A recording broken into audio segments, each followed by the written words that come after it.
नमस्कार, स्वागत है आप सभी का एनएमएफ न्यूज में। मैं हूं आपके साथ शाफनी पटनायक। सीजेपी प्रोटेस्ट से जुड़ी ये एक बड़ी खबर सामने आ रही है, जहां पर आपको बताते हैं कि बांग्लादेश और पाकिस्तान के तरफ से हिंदुस्तान में माहौल खराब करने की कोशिश की जा रही थी और इसको लेकर लगातार वहां बैठे बैठे कदम उठाए जा रहे थे। अब इसको लेकर दिल्ली पुलिस ने बड़ा एक्शन लिया है और पाकिस्तान और बांग्लादेश में बैठे लोग जो गलत नैरेटिव सेट करने की कोशिश कर रहे थे, हिंदुस्तान में माहौल खराब करने की कोशिश कर रहे थे और यहाँ के नौजवानों को बरगलाने की कोशिश कर रहे थे, उनके खिलाफ सख्त कदम उठाया है। या क्या कुछ पूरा मामला, विस्तार से चर्चा करेंगे। मेरे साथ सहयोगी शबनम जुड़ी हुई है। शबनम, ये क्या कुछ पूरा मामला है और क्या कार्रवाई दिल्ली पुलिस ने की है? बिल्कुल श्रावणी, कांग्रेस जनता पार्टी के प्रदर्शन के बीच ऐसी खबर पुलिस को मिल रही थी, ऐसे इनपुट मिल रहे थे कि बाहरी लोग यहां बवाल भड़काने की कोशिश में लगे हुए हैं। इसके लिए दिल्ली पुलिस ने सोशल मीडिया पर सख्ती बढ़ाई और इसी सख्ती का नतीजा है कि 480 अकाउंट जो पाकिस्तान से हैंडल किए जा रहे थे, वो भारत में भ्रामक खबरें फैला रहे थे। इस प्रोटेस्ट के जरिए मोदी सरकार के खिलाफ कोई बड़ा माहौल खड़ा हो जाए, यानी कि एक तरीके से तख्ता पलट की कोशिश इन हैंडल्स के जरिए की जा रही थी, यहां के युवाओं को भड़काकर गलत सामग्री उसमें पेश कर। तो ऐसे में दिल्ली पुलिस ने वक्त रहते ही इन सभी अकाउंट्स को चिन्हित किया और 480 अकाउंट्स को ब्लॉक करने का काम किया है। आपको बता दें, जब दिल्ली में बड़ा बवाल 21 तारीख को भड़का था, जब सड़कों पर ये छात्र उतरे थे, तो उनके बीच में कुछ उपद्रवी, कुछ हिंसक लोग शामिल थे जो दिल्ली पुलिस को निशाना बना रहे थे, जवानों को निशाना बना रहे थे, उन पर पथराव कर रहे थे, उन्हें दौड़ा दौड़ा कर पीट रहे थे। तमाम तस्वीरें आपने भी देखी, तमाम तस्वीरें सभी लोगों ने देखी, जिसने भी देखी उसका दिल दहल गया। लेकिन ऐसे में दिल्ली पुलिस को कुछ इनपुट्स मिले थे कि इस बवाल के पीछे कहीं ना कहीं भारत विरोधी ताकतें बैठी हुई हैं। ऐसे संगठन इस बवाल से जुड़ गए जो पाकिस्तान से हैंडल हो रहे थे, जो यहां के युवाओं को किसी ना किसी तरह उकसाने की कोशिश कर रहे थे। बांग्लादेश, नेपाल, श्रीलंका बनाने की भारत को कोशिश की जा रही थी। मोदी सरकार के खिलाफ माहौल खड़ा करने की कोशिश की जा रही थी। पुलिस ने तभी से अपना काम शुरू कर दिया। तभी से पुलिस न सिर्फ सोशल मीडिया पर नजर रख रही थी, बल्कि जंतर मंतर पर क्या क्या सामग्री छात्रों के बीच साझा की जा रही है, उनके जो ग्रुप्स सर्कुलेट हो रहे हैं वो किस बिहाफ पर बने हैं, क्या उन ग्रुप में भेजा जा रहा है, किस लोग को क्या मैसेज भेजे, सबको पैनी नजर से देखते हुए पुलिस ने 480 अकाउंट्स को चिन्हित कर लिया है और सभी को ब्लॉक करने का काम किया है और कहा जा रहा है कि यह कार्रवाई का दायरा और आगे बढ़ सकता है। तो एक बार श्रावणी, इस पर पुलिस प्रशासन का बयान भी सामने आया, वो सुनवा देते हैं दर्शक। हमने नोटिस किया है कि सोशल मीडिया में कुछ मिस इन्फॉर्मेशन फैलाने की कोशिश की जा रही है। अभी तक 400 से ज्यादा Pakistani social media handles identify किए जा चुके हैं जो इस सिचुएशन का फायदा उठाते हुए फेक कंटेंट और र्यूमर स्प्रेड कर रहे हैं। उनको ब्लॉक कराया जा रहा है।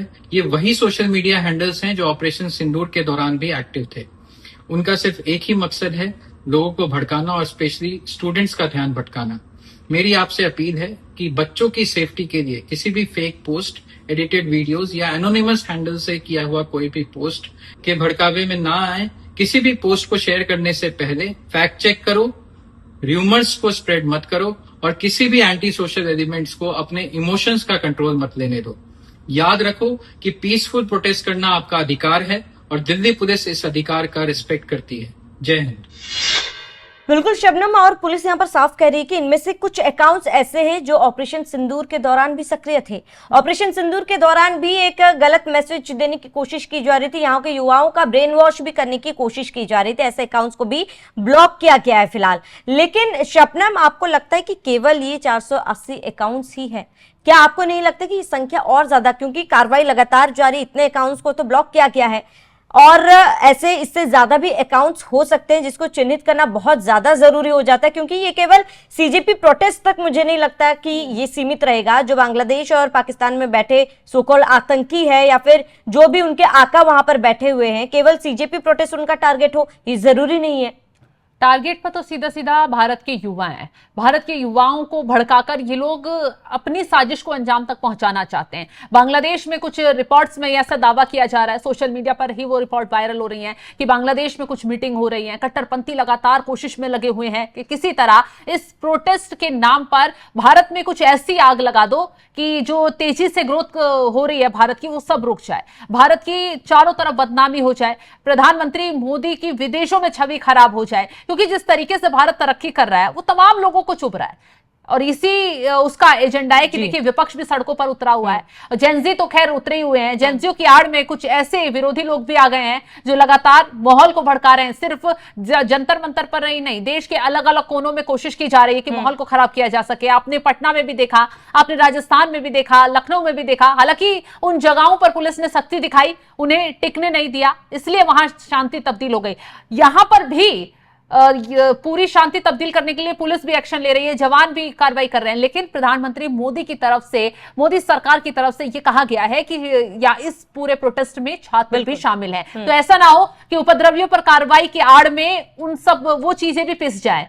इसी वजह से शांतिपूर्ण तरीके से चीजों को हैंडल किया जाए, और यही वजह है। पहले सोनम वांगचुक से बात की गई कि भाई अब अनशन तोड़ दीजिए, क्योंकि अनशन में और चीजें जो इसके पीछे से गड़बड़ हो रही है माहौल खराब कर सकती है। वहां बातचीत का दौर चला। फिर जो सीजेपी के बाकी प्रवक्ता थे उन्हें बातचीत के लिए बुलाया गया, उनसे बातचीत चल रही है। हालांकि जब तक ये डिस्कशन जाएगा, हो सकता है बातचीत हो चुकी हो, कुछ मसला निकल चुका हो, लेकिन सरकार की कोशिश यही है कि किसी भी भारत विरोधी ताकत को पनपने ना दिया जाए। इंटेलिजेंस एजेंसियां लगातार एक्टिव हो गई हैं, चप्पे चप्पे पर नजर रखी जा रही है, फोर्स की तैनाती बढ़ा दी गई है, सोशल मीडिया पर निगरानी बढ़ा दी गई है। क्योंकि आपने बताया जैसे ऑपरेशन सिंदूर के दौरान भी यही हाल हुआ था। तमाम फर्जी अकाउंट्स बांग्लादेश से, पाकिस्तान से एक्टिव हो गए थे, जो यहां कट्टरपंथियों के जरिए माहौल बिगाड़ने की, युवाओं का माइंड वॉश करने की, या फिर एक पक्ष को भड़काने की कोशिश कर रहे थे। तो अब तो मामला यहां के युवाओं का है। अब तो मामला एक ऐसा मुद्दा है जिसमें हिंदू मुस्लिम नहीं,